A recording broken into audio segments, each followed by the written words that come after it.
어, 좋아, 좋아. 아, 민펀? 생각할수록 막 재밌죠? 미치겠죠, 막. 오, 막 상상을 하니까 막 좋아, 너무 재밌. 자, 어쨌건. 첫 번째 일.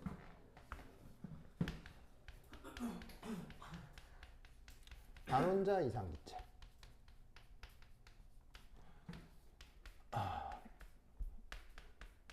힐륨, 니온, 알곤 등을 얘기합니다. 자, 그럼 얘 같은 경우는 자, F라고 쓰고 뭐라고 얘기를 했었냐면 자유도라고 했는데 단원자 이상기체는 운동 자유도가 얼마입니까?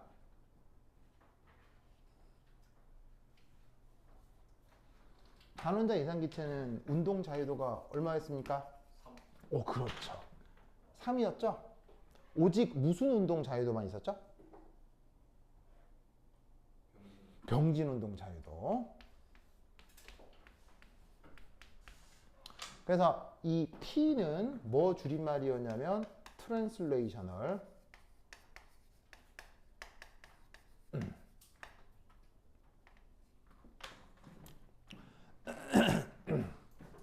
그래서 어떻게 되냐면 단원자 이상기체는 힐륨, 니온, 알곤 등인데 병진 운동 자유도만 3이 있기 때문에 전체 운동 자유도도 3이다. 기억나죠? 그러면 이때 여기서 그 분자 한 개당 평균 운동 에너지. 자, 어떻게 표현되냐면 평균 운동 에너지여서 소문자 2로 한번 써볼게요. 평균이니까 위에 짝대기를 하나를 넣어서 바로 표현하겠습니다. 자, 어떻게 표현되냐면 바로 이겁니다. 2분의 1 KT. 자, KB는 무슨 상수였죠? 볼츠만 상수고요. T는 절대 온도입니다. 이게 등분배 원리로 배분되는 평균 운동 에너지의 기본 단위라고 했죠. 여기에 곱하기 뭐 해야 돼요? 곱하기 저기에 있는 자유도. 이렇게 곱해주면 된다고 했죠? 그래서 병진 운동을 세 방향으로 할 수 있는데 그 각 방향마다 2분의 1 KT만큼 뭐냐면은 2분의 1 KT만큼 운동 에너지가 전달이 된다, 배분이 된다고 생각을 하면 이 자리에다가 3 놓고 뭐라고 쓸 수 있느냐? 2분의 3 KBT 이렇게 표현을 할 수가 있겠죠. 맞습니까? 그러면 이것으로부터 3 어떤 표현을 써볼 수도 있냐면 입자 N 개의 전체 운동 에너지 라고 하면 어떻게 쓸 수 있느냐? 이 K는 평균 운동 에너지에다가 입자 개수 N을 곱한 거랑 같을 겁니다. 그래서 이 자리에다가 이거 놓고 다시 정리를 하면 그 유명한 식 2분의 3 NKT 이렇게 표현할 수 있죠. 그래서 여러분 이 수식 연력학 공부하면서 많이 봤던 거 기억나죠? 아주 유명한 수식입니다. 알겠죠? 굉장히 유명합니다. 이때 얘를 2분의 3 먼 t로 바꿀 수 있죠? 여기에 있는 nk를 다르게 어떻게 바꿀 수도 있죠? 바로 nr 이렇게 바꿀 수 있죠. 됐죠? 자, 그 다음 이상기체의 경우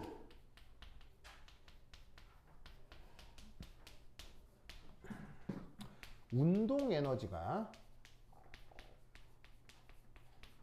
바로 뭐가 되죠? 이상기체의 운동 에너지가 바로 이상기체의 뭐가 되죠? 이상기체의 내부 에너지가 말을 해버렸네? 내부 에너지죠.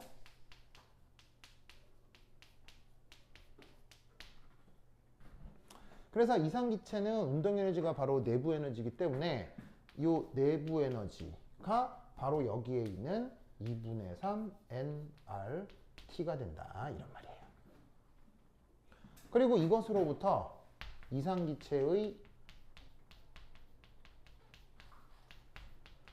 정적 비열. 자, 이상기체의 정적 비열을 생각해 볼 수 있는데 그 값이 어떻게 되냐면, 자, 이상기체의 정적 비열 정의가 뭡니까?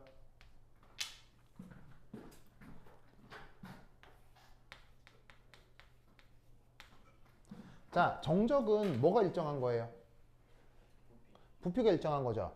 그 일정 부피에서의 비열 정의가 뭐예요? 일정 부피에서의 비열 정의가 뭐예요? 준영 오빠. 정적 비열 정의가 어떻게 돼요?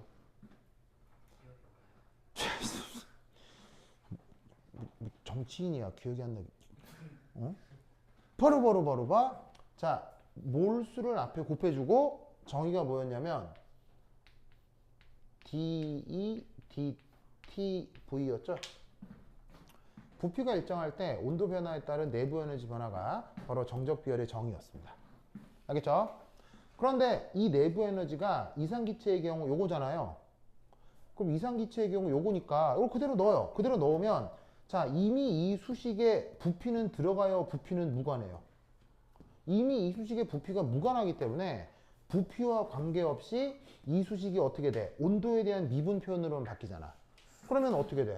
그냥 내부 에너지를 온도로 나누라는 얘기지. 그러면 그 유명한 수식 2분의 1 LR 요게 나올 거다 이런 말이에요. 그래서 이것으로부터 CB는 뭐가 됩니까? 2분의 3R. 알겠죠? 그래서 이상기체의 정적 비열 2분의 3R을 이퀴파티션 티오리움으로는 이렇게 표현을 할 수가 있습니다. 그래서 사실은 기체분자 운동론으로도 CB를 계산할 수 있지만 이퀴파티션 티오리움을 가정을 해서 CB를 저렇게 표현할 수도 있는 거죠. 알겠죠?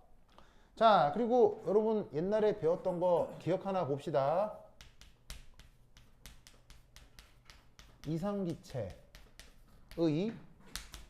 등압 비열 어떻게 되죠?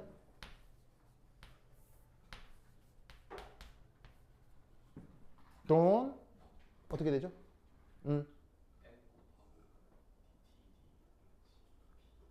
예. 나쁘진 않습니다. 나쁘진 않는데 고식 말고. 그렇지. CB의 R. 자, 저거는 등압 비열의 정의라기보다는 등압 비열을 이상기체에 적용하면 이렇게 표현할 수가 있는 겁니다. 알겠어요? 실제 기체에서는 이식 만족해요, 만족 안 해요? 실제 기체에서는 이식을 만족하지 않습니다. 알겠죠? 이상기체에서만 이식을 만족해요. 어쨌거나 정적 비열에다가 R만큼 더한 게 등압 비열입니다. 자, 계산하면 이 경우 2분의 5R. 되죠? 자, 오케이, 됐다. 되죠? 그 다음. 저기 줄게요. 준다. 후이쇼. 자, 두 번째 2. 두 번째는 이원자 혹은 선형 분자를 한번 예로 들어 보겠습니다. 여러 가지가 가능한데 지금 어떤 설명을 해야 돼서 H2 요거를 예시로 들어보도록 하겠습니다. 자, H2면 1. 자유도를 분석해 볼게요. 우선 트랜슬레이셔널 얼마입니까? 트랜슬레이셔널은 구조에 무관하게 언제나 3이죠. 그 다음 로테이셔널 얼마? 선형이면 2라고 했죠. 그 다음 마지막으로 바이브레이셔널 얼마? 자, 바이브레이셔널의 일반 수식은 뭐였어요? 바이브레이션의 일반 수식은 바로 3i 빼기 트랜슬레이셔널 로테이셔널 자유도를 빼주면 된다고 했죠. 그래서 트랜슬레이션 로테이션을 오고 지금 분자를 구성하는 원자 개수는 얼마예요? 지금은 여기다가 2 넣으면 되니까 계산해주면 1. 그러면서 수소기체 같은 경우는 어떻게? 수소기체 같은 경우는 어떤 진동을 할 수 있어요? 원자 두 개로만 돼 있으니까 두 개가 용수철로 연결되어 있다고 치면 이런 진동이 가능할 거다 이런 말이죠. 무슨 뜻인지 아시겠죠? 자, 그럼 이때 트랜슬레이셔널, 로테이셔널, 바이브레이셔널 각각 나왔어요. 그럼 이제 두 번째 분자 한 개당 평균 운동 에너지 표현해 보도록 하겠습니다. 자, EK 바 평균이니까 바라고 쓰고 이퀴파티션 티오리엠에 의해서 배분되는 평균 운동 에너지는 2분의 1 kBT 요거였고요. 곱하기 어떻게 하라 그랬었냐면 트랜슬레이셔널, 로테이셔널, 바이브레이셔널 만큼 이 운동 에너지가 다 배분이 된다고 했었어요. 기억나죠? 그런데 이때 바이브레이셔널에 뭐 해주라 그랬어요? 2배. 알겠죠? 요 바이브레이셔널에는 운동 에너지가 한 번 더 배분되기 때문에 곱하기 2. 알겠죠? 저기 찬유 저번에 안 왔죠? 저 영상으로 봤어요, 안 봤어요? 안 봤어요. 아, 봤어요? 그래. 찬유도 파자마 파티 올 거예요? 안 가. 누구 때문에? 누구 때문에? 그래요? 규영이 때문에 안 가는 거예요? 규영이 온다 그랬잖아요. 그래요? 알겠습니다. 찬유 좋아. 아니면 내가 아까 언급한 사람 중에서 찬유가 무서워하는 사람 있어요? 있구나. 그래요? 자, 그러면 이때 어떻게 된다? 바이브레이션을 2배 해야 되는 거 기억하세요. 알겠죠? 그럼 이 자리에다가 3, 2, 1 넣으면 뭐가 나와요? 2분의 7. 알겠죠? 2분의 7이 나올 겁니다. 3 더하기에서 5고 요 더하면 7. 그래서 여기서 입자 N기에 대한 전체 운동 에너지 2분의 7. 그럼 2분의 7 아이쿠 CB는 그러면 얼마겠습니까?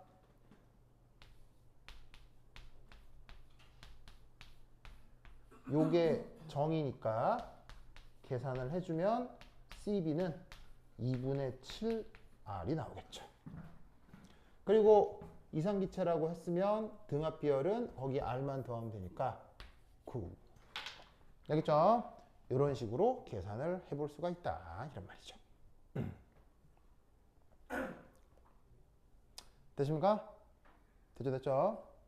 슈. 뭐가 이상해요? 다 못 적었다고? 다 알겠죠? 근데 슈가 막. 뭐 틀렸나 해가지고. 슈, 내용 이해했죠? 그래요? 그래. 자, 그래서 쓰세요. 아유. 좋아.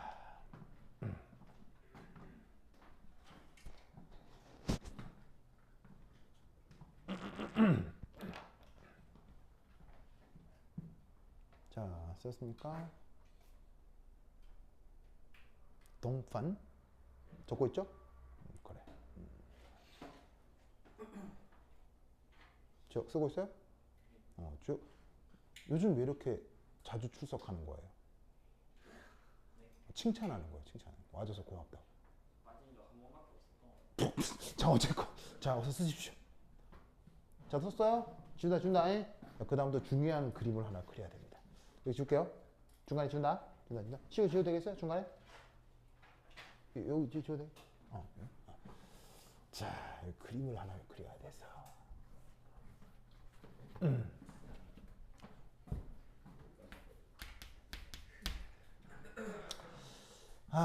이게 분자의 비열은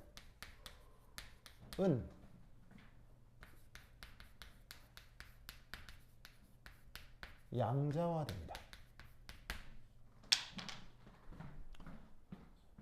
저거 무슨 말인지 알아요? 네, 양자화예요. 양자역학 할 때 그 양자화를 얘기하는 겁니다. 자, 이게 뭐냐?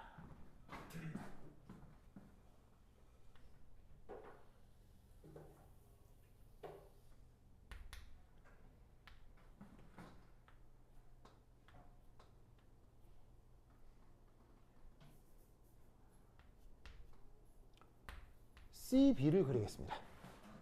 자, 지금 예로 든 게 H2니까 H2에 CB를 그려보도록 하겠습니다. 자, 그럼 이제 여기서 이제 어떻게 될 것이냐? X축은 온도입니다. 그러면 놀랍게도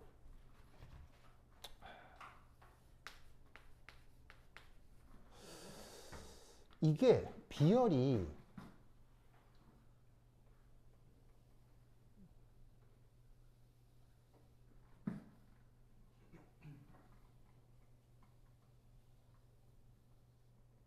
이게 됐다가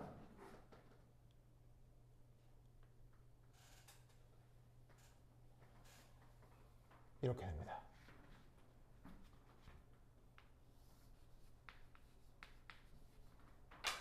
이걸 설명할 수 있겠느냐예요.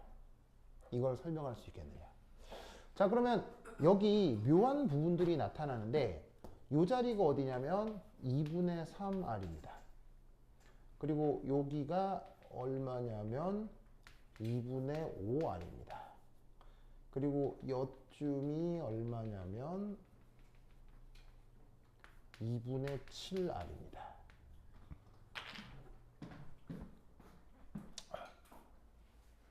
자, 그 다음 여기 대충 이쯤 온도가 몇 도쯤 되냐면 한 영하 100도씨 정도가 되고요.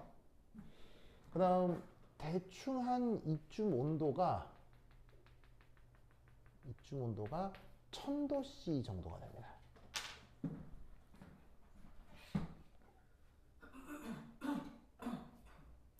자, 여러분 양자화라는 말의 뜻이 뭐예요? 특정 조건에선 특정한 어떤 현상을 보일 때를 그 뭐냐면은 양자화라고 하는 거죠. 그럼 이게 무슨 말이냐면요. 자, 잘 봐요. 우리가 예측한 수소기체의 CB는 요거를 고려하면 그냥 단순하게 수소기체에 대한 CB는 이키파티션 티오리움을 적용하면 2분의 7R이었잖아요. 맞아요? 맞아요? 그런데 실제로 실험을 하면 이상기체의 이 정적 비열은 2분의 3부터 시작해요. 영하 100도씨 이하의 저온에서. 무슨 뜻인지 아시겠죠? 그런데 얘가 영하 100도씨를 지나고 나면, 그러니까 대충 이쪽이 대충 이 정도면 몇 도쯤이 되냐면 이게 한 25도씨 정도가 되는 거예요. 우리 상온에서는 실제로 수소기체의 정적 비열이 2분의 5R로 나타납니다.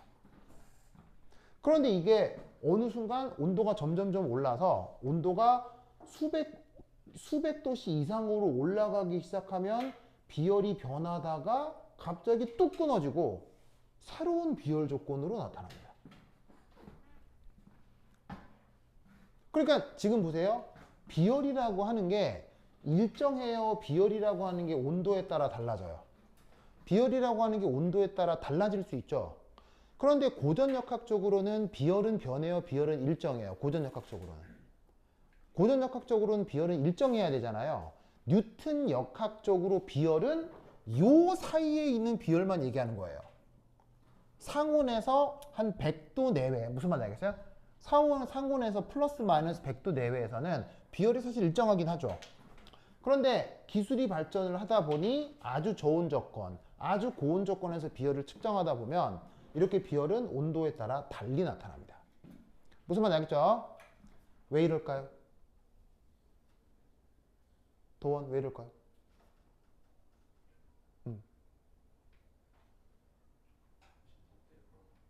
진동 때문에. 자, 우선 2분의 3R은 무슨 운동을 얘기하는 거예요? 무조건 병진 운동을 얘기하는 거죠. 그럼 여기서 알 수 있는 사실은 뭐냐면 여기서부터 여기까지 여기다가 씁시다.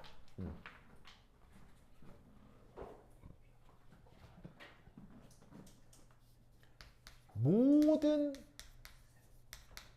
온도 조건에서 병진 운동은 항상 가능합니다. 그래서 어떻게 되냐면 아주 저온에서도 아주 고온에서도 병진 운동은 무조건 몇 가지가 나타나죠? 병진 운동은 무조건 세 가지가 나타나잖아요. 나타나는 세 가지에 따른 그것에 해당하는 비열 2분의 3R은 저온 조건에서도 고온 조건에서도 언제나 나타납니다. 무슨 말 알겠죠? 알겠죠? 그런데 이때 영하 100도씨 때부터 뭘 하기 시작하냐면 드디어 뭐가 더해지는 거예요? 운동에. 회전이 시작되는 거예요. 그래서 이게 어떤 뜻이냐면 분자가 회전하려면 어느 수준의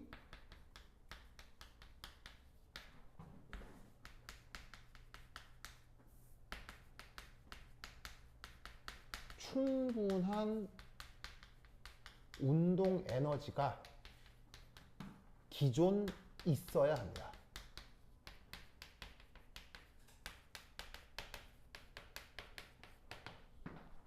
자, 이게 무슨 말이냐? 이겁니다. 무슨 말이냐? 이거예요. 여러분 보세요. 이렇게 큰 거시적인 물체는 회전시킬 수 있어야 회전시키는 거 불가능해요. 이렇게 눈에 보일 정도로 큰 물체는 언제든 이렇게 회전시킬 수 있죠. 무슨 말 알겠어요? 자, 그러면 얘를 회전시키는 방법은 어떻게 얘를 회전시킬 수 있어요? 지금 내가 그냥 진짜로 회전만 시켜서 던졌는데 그게 아니라 얘를 충돌을 통해서 회전을 시킨다고 쳐보자 이런 말이에요. 그러면 얘를 회전시키려면 어떻게 충돌을 해야 얘를 회전시킬 수 있어요? 얘가 잡아 뭔가가 슉 날아오는데 이 녀석의 무게중심 있죠. 무게중심을 정확하게 가격하면 얘는 회전해요, 회전 안 해요? 무게중심을 가격하면 그냥 그대로 병진만 할 뿐이잖아요. 그럼 충돌을 통해서 얘를 회전을 시키려면 어디를 부딪혀야 돼요? 무게중심을 비껴 때려야 돌기 시작한다고요. 이해했어요? 이해했죠? 그럼 잘 봐. 이 정도로 거시적으로 큰 물체는 무게중심에서 비껴 때리기가 쉬워요? 할만해요? 그냥? 할만하죠. 무슨 말이야? 무게중심 이 정도로 뭐 던져서 여기를 맞추는 게 그렇게 불가능한 프로젝트는 아니잖아요. 그런데 분자는 커요, 작아요? 분자는 극도로 작죠. 그 극도로 작은 것들끼리 충돌을 통해서 운동 에너지가 분산되는 거잖아요. 그럼 잘 봐. 수소 분자는 무게 중심이 있겠지. 무게 중심에 비껴서 때리기가 쉬울까요, 어려울까요? 확률적으로 매우 어렵다고요. 왜냐하면 크기가 작으니까요. 크기가 작은 놈은 맞추기도 어려운데 그 맞추는 걸 인위적으로 비껴 때린다. 가능해, 불가능해? 굉장히 확률이 떨어진다고요. 그리고 또 여러분들은 물리 시간에 뭘 배웠느냐? 운동량 보존을 배웠죠. 운동량 보존에 의하면 봐봐요. 무게 중심을 정확하게 가격하면 운동량이 조금 전달돼요? 운동량이 가장 많이 전달돼요? 운동량이 가장 많이 전달되죠. 근데 얘가 무게 중심을 비껴 때리면 운동량이 많이 전달돼요? 운동량이 조금 전달돼요? 비껴 때릴수록 운동량이 조금 전달된다고요. 그러니까 내가 충분한 운동 에너지를 가지고 충돌을 해도 비껴 때리면서 회전을 시킬 수는 있으나 비껴 때리는 만큼 운동 에너지를 충분히 전달할 수가 없다는 얘기예요. 뭔 말인지 알겠어요? 그럼 잘 봐. 수소 분자가 있는데 안 그래도 작은데 안 그래도 작아서 비껴 때리기도 어려운데 그래 이 모든 걸 인정하고 비껴 때렸다고 치자. 그런데 비껴 때리면 운동량 전달이 충분해. 운동량 전달이 작아. 운동량 전달이 작으니까 어떻게 비껴 맞췄다 치더라도 회전이 잘 된다, 잘 안 된다? 잘 안 된다니까. 어디서는? 아주 작은 분자의 세계에서는. 무슨 말인지 알겠어요? 그러면 어떻게건 비껴 때리긴 때렸어. 그럼에도 충분히 운동 에너지를 전달하려면 날아오는 놈의 운동 에너지가 어떻게 돼요? 날아오는 놈의 운동 에너지가. 이놈이 충분히 운동 에너지가 강해야 비껴 때렸을 때 어느 정도 운동량을 전달해서 얘를 돌릴 수 있는 거야. 무슨 말인지 알겠어요? 그러면 날아오는 놈이 운동 에너지가 충분하려면 온도가 어느 수준 이상이어야 된다고. 그래서 저온 조건에서는 뭐가 불가능해? 분자 회전이 일어나지 않아. 무슨 말인지 알겠죠? 그래서 바로 뭐다? 너무 저온일 경우는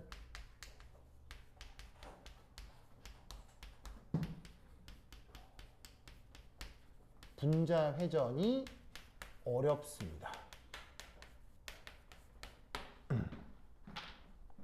무슨 뜻인지 아시겠죠? 알겠죠? 그래서 저온에서는 병진만 되다가 어느 정도 운동 에너지를 분자가 확보를 해야 드디어 회전을 시작하게 되는 거예요. 무슨 뜻인지 아시겠죠? 자, 회전 자유도는 얼마예요? 회전 자유도는 2죠. 그리고 언제나 진동은 3이죠. 3 더하기 2에서 5만큼의 운동 에너지와 비열이 나타나는 거예요. 무슨 말인지 알겠죠? 알겠죠? 그런데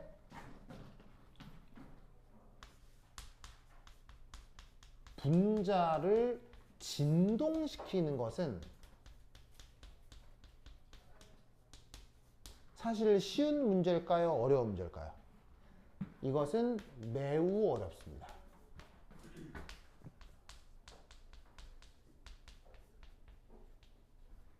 그래서 그냥 충돌을 통해서 병진도 되고 진동도 되고 회전도 되고 진동도 된다라고 편하게 얘기했지만 실제적으로 분자를 진동시키는 건 굉장히 어려운데 이유는 무엇 때문이다?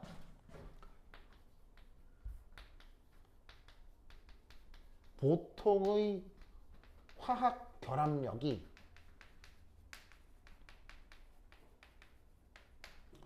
역학적 에너지에 비해서는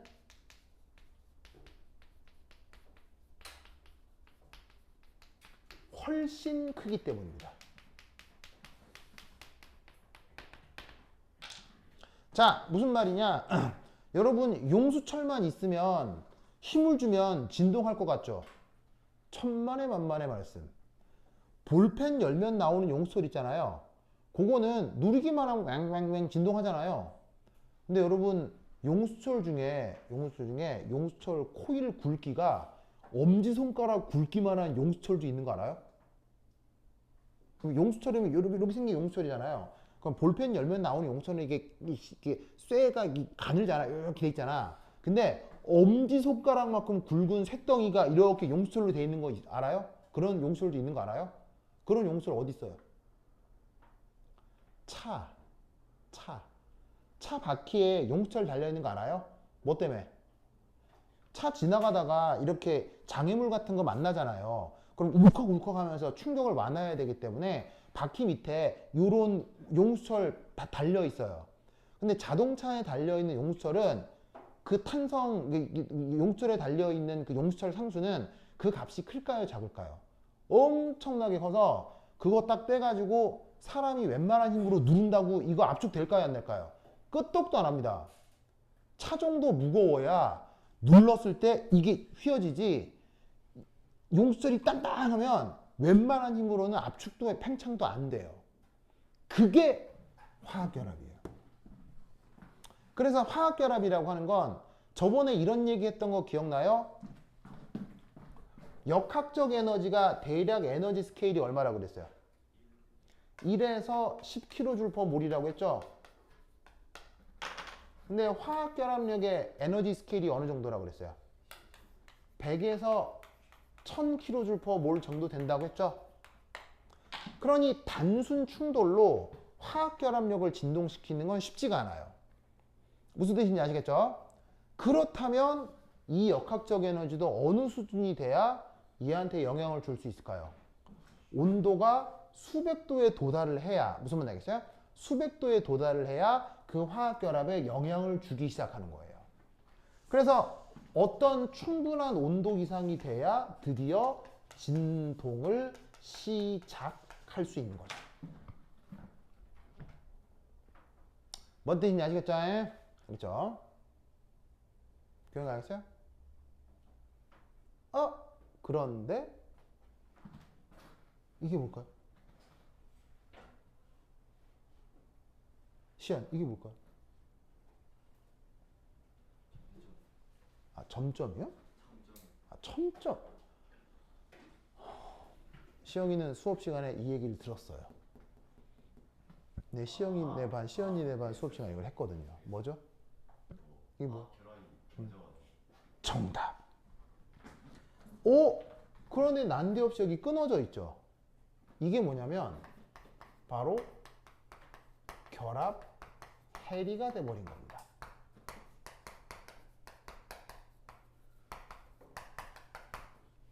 그래서 어떻게 되냐면 열 에너지를 줘서 역학적 에너지를 증가시켜서 드디어 진동이 시작이 되는데 그게 충분한 진동에 도달해 버리게 되면 이미 온도가 1000도씨 이상이어서 너무 고온 조건인 거야. 그래서 기존에 있던 결합이 끊어져 버려요. 무슨 말인지 알겠습니까? 그러면 이 이유는 분자예요? 분자를 이룰 수가 없어요. 분자를 이룰 수가 없죠. 그래서 결합을 이 해리가 되고 난 후에 비열은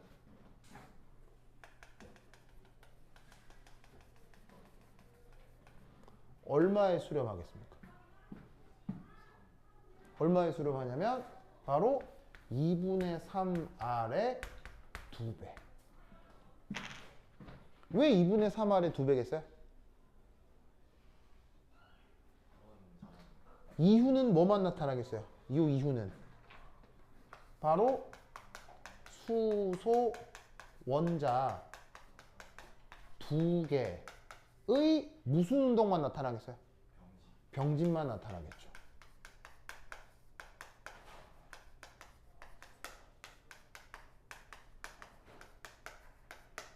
그러면 원자 한 개의 병진 운동 비열이 2분의 3R이니까 여기는 2배가 돼가지고는 2분의 2 곱하기 3R이 되는 거죠. 입자가 2개가 돼버렸으니까. 무슨 뜻인지 아시겠죠? 그래서 온도에 따라 비열이 이렇게 다르게 나타나게 되는 겁니다. 뭔 말인지 알겠죠? 그래서 여러분 이런 것들도 시험에 나올 수 있는데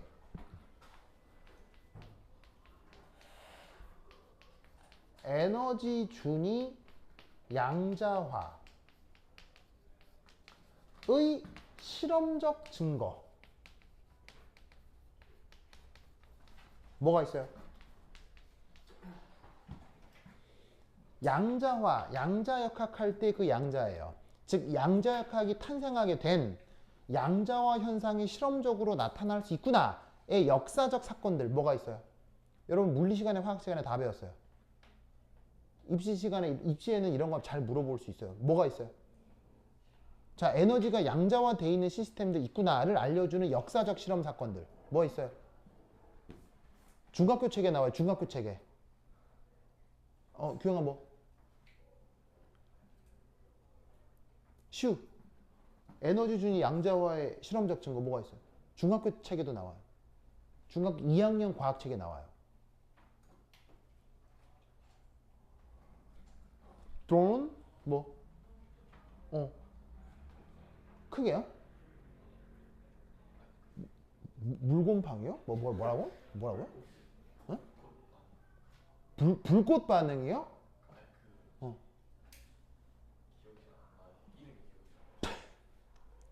불꽃 반응 비슷했어요. 찬유 뭐가 있어요? 내가 써주면 여러분 자괴감 느낄걸요? 시궁창이라고요? 뭐라고요? 찬이 뭐가 있어요 이거? 에너지 양자화의 증거.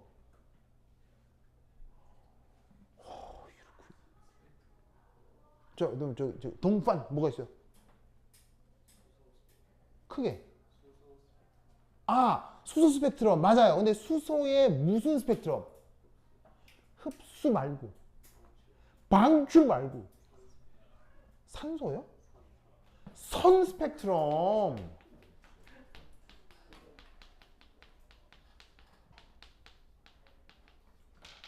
선. 진짜 이 사람들 선 스펙트럼 얘기 몰라요? 알죠. 다 알죠. 이거 선 스펙트럼 중학교 2학년 교과서에 나와요. 내가 이걸 왜 어떻게 하느냐? 정가은 과학 내신 봐주면서 알았어요. 중학교 2학년 과학책에 나오더라고요 이거. 뭔 말인지 알겠어요? 선 스펙트럼이 그 원자 내부의 에너지 준위가 양자화돼 있기 때문에 나타나는 게 연속 스펙트럼 말고 선 스펙트럼이 나타나는 거죠. 맞아요? 그 다음 두 번째 뭐 지구과학 시간에 무조건 배우잖아요. 두 번째 물리 시간에도 배워요. 화학 시간에도 배워요. 시연이하고 내 수업했어요. 두 번째 그럼 도훈이하고도 했어요. 물리 시간에도 배워요. 지구과학 시간에도 배워요. 화학 시간에도 배워요. 바둑이요? 파도요? 파동이요? 파동은 에너지를 표현하는 하나의 그 어떤 표현 방법이죠. 제요? 뭐죠?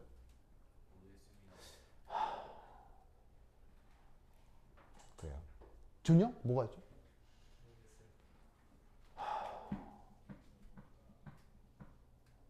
그냥 네, 써주면 여러분들 진짜 자괴감 느낄 건데 내 수준이 이거밖에 안 되나 막 이렇게 막 초성 퀴즈요? 진짜 보르보르보르보 좋아요. 초성 퀴즈.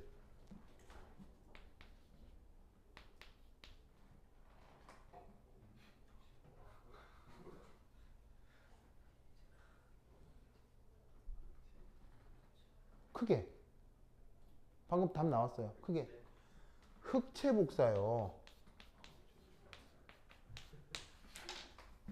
흑체 복사 배웠어요? 안 배웠어요? 흑체 복사 배운 적 있죠? 물리 시간이건 지구과학 시간이건 언제건 한번 배웠죠? 흑체 복사 현상을 설명하기 위해 위대한 물리학자 한 명이 등장하죠. 그 사람의 이름이? 흑체 복사를 설명하기 위해 등장한 위대한 물리학자 이름이 한 명 등장하죠. 누구? 플랑크. 소세지 말고. 교영아 소세지 좋아해요? 저기 파자마 파티 할 때 소세지 사와요. 알겠죠? 저기 알겠죠? 누가 좋아한다고요? 저희가 소세지 누가 좋아해요? 그렇죠. 플랑크 소세지 좋아함. 잘 알겠습니다. 네. 흑체 복사 알죠? 그래서 그 흑체 복사 현상을 설명하기 위해서 태양으로부터 날아온 태양이 뭐냐면 그 태양이 그 내부에서 핵과 전자가 서로 인력과 청력에 의해서 묶여 있는데 핵과 전자 사이에 묶여 있는 인력에 의해서 태양 내부에 진동 운동이 벌어지고 핵과 전자 사이의 진동 운동의 진동수가 양자화되어 있을 때만 흑체 복사 현상을 설명할 수 있다라는 게 그 유명한 플랑크의 양자 가설이잖아요.